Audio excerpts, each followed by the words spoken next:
In this video, we will show you how to transfer Ton from Binance to Tonkeeper. If you guys want to get started with Binance, you can use the links down in the description. First, log into your Binance account and navigate to the wallet section. Next, select Fiat and Spot from the wallet menu. Here, choose Ton or Ton Crystal as the coin you want to withdraw. Initiate the withdrawal process by clicking on Withdraw and selecting Ton Crystal as your withdrawal method. Then copy your Tonkeeper wallet address. You can find this by opening the Tonkeeper wallet app, navigate to the wallet section and selecting the option to receive Ton. Paste your Tonkeeper wallet address into the withdrawal field on Binance. After that, enter the amount you want to transfer and review the transaction details.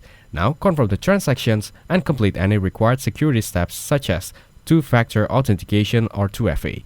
Wait for the transfer to be processed. The transfer time may vary depending on the network and the amount being transferred. So that's how to transfer Ton from Binance to Tonkeeper. Make sure to use the links down in the description to get started with Binance. If this video was helpful, please consider leaving a like and subscribing to my channel. With that being said, I'll see you in the next video.